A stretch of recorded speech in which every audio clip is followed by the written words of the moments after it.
Alcanzamos las 6:20 de la tarde, seguimos en directo en Huelva Televisión y abrimos sección de la mano de Ato Abogados.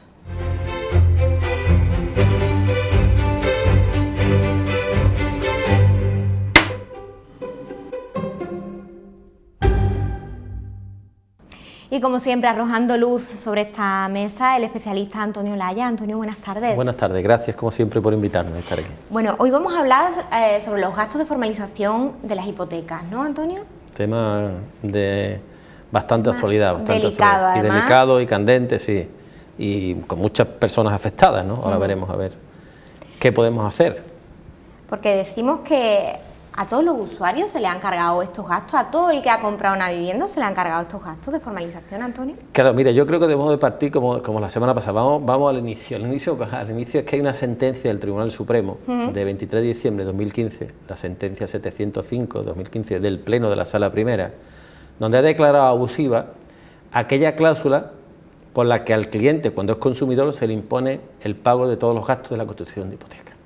Eso como parámetro global general. Entonces, a partir de ahí debemos de... ¿A partir de ahí qué sucede? ¿Qué sucede? Pues primero debemos de ver, bueno, pero ¿a qué se le aplica? ¿A todos los clientes que hayan firmado un préstamo o solo a los que han firmado un préstamo hipotecario? ¿Se le aplican también a las empresas, a los profesionales o solo a los consumidores? ¿Cualquier cláusula o tiene que reunir una serie de condiciones especiales para considerarse abusiva o condición general de la contratación? O sea, hay una serie de preguntas que tenemos que aclarar, que es lo que luego los clientes... Y después que realmente lo que se pide en la demanda o si se reclama o al banco en una extrajudicial es una cantidad de dinero o se pide la nulidad de una cláusula, que son temas que creo que debemos de aclarar, ¿no? Entonces, empezando por el principio, creo que sería interesante definir qué es una condición general de la contratación, porque lo que ha dicho el Tribunal Supremo es que este tipo de cláusulas por las que se imponen los gastos al cliente consumidor es una condición general de la contratación.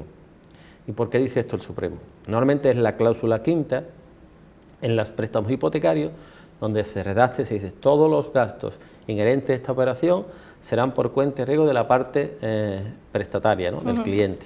Dice una cláusula genérica, en unos contratos viene más o menos claro, en algunos te dice serán por cuenta del cliente todos los siguientes gastos, tasación, notario, registro, todo eso. Entonces, ¿por qué dice el Tribunal Supremo que es una condición general?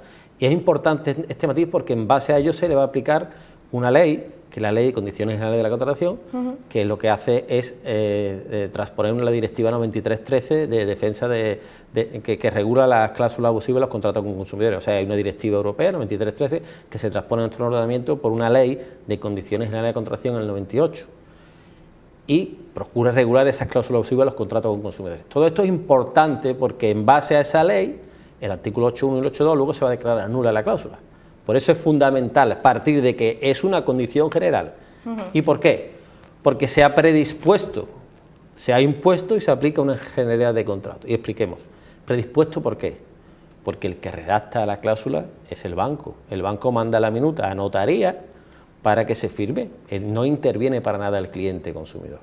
Segundo, lo impone, porque si tú firmas o no firmas, no tienes libertad contractual. Tú tienes libertad de contratación con este banco o con el otro, pero libertad contractual, una vez que decides contratar con un banco, no tiene, porque esta es la cláusula y así la tienes que firmar. Y después se aplica a muchos contratos, se aplica a todos los contratos. Pero es evidente que todo el mundo que haya firmado una hipoteca tiene esa cláusula. Luego, primero, fundamental, condición general de la contratación o cláusula de adhesión, con lo que se aplica la Ley de Condiciones de la Contratación para su nulidad. Y hablamos de contratos de adhesión, Antonio. Claro, te explico, los contratos de adhesión son aquellos contratos en que te predisponen, imaginémonos, contratamos con Endesa o con una suministradora de gas. Tú firmas un contrato donde todas las cláusulas vienen predispuestas e impuestas y se aplica a una generalidad de contrato. Esos son condiciones generales, no ha habido una negociación previa. ¿De acuerdo? No he podido influir en la redacción del contrato y además se aplica a todo el mundo la misma. Por eso son condiciones generales de contratación y cláusula de adhesión. ¿Vale? Otro aspecto que marca el Supremo es cuando son consumidores. Habla de consumidor. ¿Qué entendemos por consumidor? Perfecto, esa es la pregunta interesante. Bueno, ¿y consumidor qué es, no? Bueno, pues yo para definir consumidor hay el artículo 3 de la ley general, el texto refundido de la Ley General de Defensa del Consumidor y Usuario, pues define muy claramente que consumidor no es por el carácter subjetivo de la persona, o sea, no es porque sea persona física o persona jurídica, es por la finalidad, el objeto de la operación. O sea, si está afecto a una actividad empresarial, profesional o comercial, a la hora de firmar la operación, estaremos hablando de que no es consumidor. Consumidor es cuando el destino final es consumo, cuando no está afecto a una actividad empresarial o profesional, ¿vale? En base al artículo 3 de la Ley General de Defensa del Consumidor y Usuario. Recordemos que es un mandato constitucional, el artículo 51 de la Constitución, que obliga al Estado a velar por los derechos de los consumidores. Entonces, primero, lo que dice el Supremo, que es una condición general de la contratación, y segundo, será nula por abusiva cuando se haya firmado por un consumidor, no por empresas. Otra cosa será que podamos luego alegar o invocar otra normativa y otra jurisprudencia para tratar de que esas mismas cláusulas impuestas a una empresa podamos declararlas nulas. Pero en base a la famosa sentencia del Tribunal Supremo de 23 de diciembre de 2015, tiene que ser consumidor.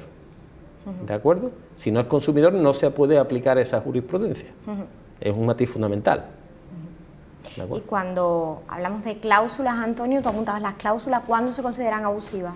Buena pregunta, parece que me está leyendo el pensamiento. Que me voy a hipotecar, Antonio, me voy a hipotecar y entonces efectivamente. estoy aquí. Vamos siguiendo, efectivamente, condición real de la contratación, consumidor y que sea abusiva. Pues si repasamos la normativa de obligado cumplimiento, no hay una definición exacta de lo que es una cláusula abusiva. No existe esa una definición. Pero si cogemos el artículo 82 de la Ley General de Defensa del Consumidor y Usuario y el artículo 3 de la famosa Directiva 9313, que se utilizó luego en la sentencia del 21 de diciembre de 2016 cuando se habló de la retroactividad de las cláusulas suelo, hay tres aspectos fundamentales, igual que antes hemos hablado de la clausulación. Ahora, para que sea una cláusula abusiva, independientemente que hay artículos como el 89, que es el que ha aplicado el Tribunal Supremo, que lo veremos, para declarar nula este tipo de cláusulas, hay unos parámetros globales. Primero, que sea una cláusula no negociada. Hemos dicho antes que sea predispuesta e impuesta, no ha habido negociación. Segundo, que establezca un desequilibrio entre las partes siempre a favor del predisponente, del banco, de la empresa. Hay un desequilibrio, en este caso, ¿qué ocurre? Hay un desequilibrio porque el beneficio es el banco, porque le impone todos los gastos al cliente consumidor. Y segundo, que contravenga la buena fe contractual. No hay buena fe desde el momento en que, hombre, habría buena fe si, por ejemplo, el banco impusiera que se paguen a media. Bueno, pues que se paguen al 50%. Pues, a lo mejor ahí no se podría considerar abusiva, porque los dos, en cierto modo, salen beneficiados por la firma de la operación. Pero cuando no se ha negociado, hay un desequilibrio importante entre los derechos, beneficios de las partes, en este caso a favor siempre del banco, del profesional, en contra del adherente, y contraviene la buena fe contractual, podemos hablar de cláusulas abusivas. Antonio, ¿y hay límite temporal o todo el mundo que haya tenido que pagar estos gastos hipotecarios puede reclamar? Pues buena pregunta también, efectivamente. Mira, lo que nosotros instamos, ahora veremos la demanda de cómo, qué pedimos el suplico, cuáles son los gastos que entendemos que se pueden reclamar. Pedimos la nulidad radical, no pedimos nulidad por vicio en el consentimiento, que sí estaría dentro de una caducidad de 4 años de la acción, ¿no? De que el cliente es realmente consciente de que le han colocado esa cláusula. Pero vamos por nulidad radical, por el 8.2 de la Ley Condiciones de la Contratación, que dice que serán abusivas aquellas cláusulas, que serán nulas aquellas cláusulas abusivas cuando el adherente es consumidor, y por el 8.1 porque contraviene ley. Nosotros alegamos los dos motivos. En esos casos, nulidad radical es apreciable de oficio, es imprescriptible, no prescribe. ¿De acuerdo? Hasta tal punto de que en alguna de las cláusulas se dice que se le impone todos los gastos al cliente consumidor, no solo de la constitución de la hipoteca, sino de una posible innovación o cancelación. Luego, si el préstamo todavía está en vigor, y el cliente puede innovar o cancelar, todavía está vigente, o sea, ¿de acuerdo? Luego se puede pedir la nulidad de esa cláusula. Antonio, para que quienes nos están viendo desde casa se hagan un poco a la idea, ¿de cuánto dinero podríamos estar hablando? Pues mira, buena pregunta también. Nosotros calculamos aproximadamente en función, si realmente nos dan todos los gastos que nosotros pedimos la nulidad, calculamos sobre un 3% del principal de la hipoteca. Ejemplo, una hipoteca de 100.000 euros sobre 3.000 euros. Una hipoteca de 200.000 euros sobre 6.000 euros. Esos son los parámetros aproximados. Siempre y cuando realmente pues se concedan al final, porque ahora mismo hay aunque el Supremo entiendo yo que es clara la sentencia, la resolución del Supremo, pero luego la aplicación de esa doctrina por parte de los juzgados está siendo diversa. Y hay unos jueces que estiman que los gastos que solo devuelven el 50%, otros jueces que dicen que bueno, que no se incluye el impuesto, pero sí los gastos de notaría y registro, otros que se incluye transacción, otros que no. Hay todavía diversidad que al final terminará menos resolviendo el Tribunal Supremo y unificando otra vez doctrina, ¿no? En Huelva, afortunadamente, la Audiencia Provincial de Huelva, ya hay sentencia al respecto, incluye los gastos de actos jurídicos documentados, que veremos, que es el importe mayor de la devolución, ¿no? Porque el pago mayor que se hace a la hora de constituir una hipoteca.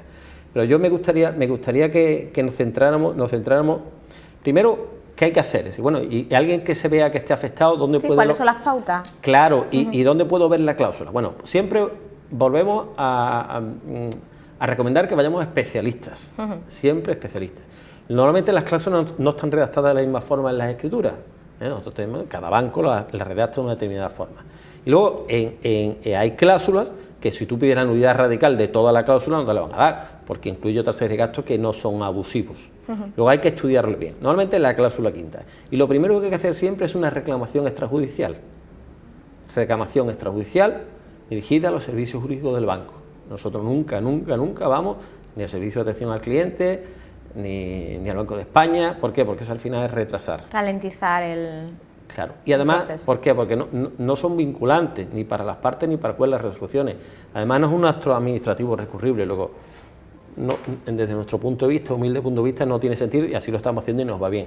Entonces nosotros hacemos una reclamación extrajudicial al banco y directamente al servicio jurídico y le damos 10 días. Y si en 10 días no contesta, pues no, da vía libre para reclamar. ¿Qué está ocurriendo en muchos casos con los gastos? Es que no encuentro la factura, no me la dan. Porque hay veces que ha pasado ya 10, 12, 15, 8 años y no tenemos la factura justificante del cobro que nos han hecho. Bueno, primero, insistir en lo que pedimos nosotros en la demanda es la nulidad de la cláusula. No estamos haciendo una reclamación de cantidad. Luego se puede instar una demanda de nulidad de la cláusula, solo de la nulidad, y una vez que no la den, luego pedir vía bien ejecución de sentencia o mediante otras demandas de reclamación las cantidades. ¿Por qué? Porque eso nos da tiempo incluso para recuperar esos documentos. Lo normal es ir al banco a que me la dé. El banco normalmente en sus archivos tiene que tener la documentación de cuando se constituyó la hipoteca, con una serie de los gastos. Si no, a la gestoría que tramitó la operación. Si no, pues vamos uno por uno. ¿A quién vamos? Pues nosotros, si pedimos la devolución de la tasación, a la empresa tasadora. Si es el notario, vamos al notario donde asociación y pedimos una copia de la factura. El registro de la propiedad, una copia al registro. El impuesto de actos jurídicos, Hacienda, y la gestoría. Luego, si no somos capaces de una sola vez recuperar todas esas facturas justificantes del pago y no uno por uno los gastos. Nosotros actualmente nos estamos centrando en los gastos de tasación, cuando hay, si no se consigue, pues tampoco se solicita, pero sobre todo impuestos de actos jurídicos, notaría, registro y la gestoría. Y volvemos a insistir, pedimos primero la nulidad de la cláusula por la que imponen al cliente el pago de esos gastos. No estamos pidiendo una devolución de dinero y una reclamación de cantidad. Eso viene después si conseguimos la nulidad de la cláusula. ¿Se puede hacer en la misma demanda? También tú puedes dictar una demanda, presentar diciendo que pide la nulidad y accesoriamente la reclamación de las cantidades. Pero no se suele hacer. Es que también va a depender de cuál es el criterio de cada audiencia provincial. ¿Qué coste temporal puede tener esto, Antonio? ¿Se va a dilatar mucho en el tiempo? Pues mira, afortunadamente casi todos estos asuntos se están resolviendo en la audiencia previa. Te explico. Hay una demanda y una reclamación extrajudicial, no contesta, se interpone la demanda, se da traslado a la contraparte para que conteste y luego se señala la audiencia previa. Y normalmente la audiencia previa queda visto para sentencia, no hay un juicio porque normalmente no hay testificales, no hay declaración, no hay interrogatorio de partes, porque es un tema más bien técnico y de una cláusula concreta, que qué va a decir las partes, si ya sabemos que el banco la predispone y la impone, ¿no? Entonces normalmente calculamos que en Huelva en un periodo entre 9 meses, 10, un año, se pueden resolver. Ya sabemos que en Huelva han habilitado un juzgado, el 6 bis, solo para este tipo de cláusulas, y esperemos que una vez que estén todos los funcionarios trabajando y esté habilitado todos los mecanismos, pues sea factible que entre 8 y 12 meses se puedan resolver este tipo de asuntos. Es importante arrojar luz sobre esta situación porque es cierto que mucha gente, muchos afectados, cuando se encuentran frente a la situación, pues asusta, ¿no, sí, Antonio? Muchos. Se ven muy perdidos. Claro, y otros que no saben ni que pueden reclamar. Ni que pueden ser, ni que son afectados. Entonces esto sirve de información porque hay muchos afectados que ni saben que tiene o que ya canceló la hipoteca y que no saben. Pues sí, efectivamente, hay una jurisprudencia del Tribunal Supremo, que es el que manda, que ha dicho que se pueden reclamar.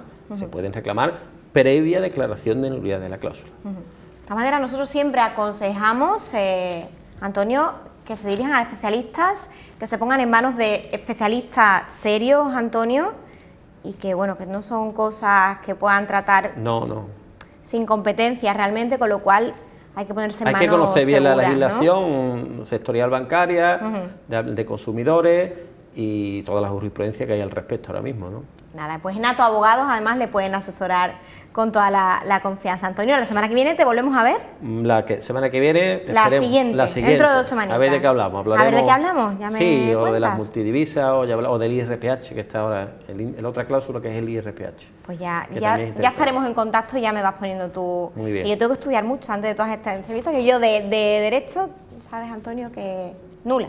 Bueno, pues iremos aprendiendo. Te necesitamos aquí. Muchas gracias. Ha sido un placer tenerte en Huelva Televisión. Señores, y nosotros hacemos una pausa breve para publicidad, pero lo vemos enseguida. No se marchen.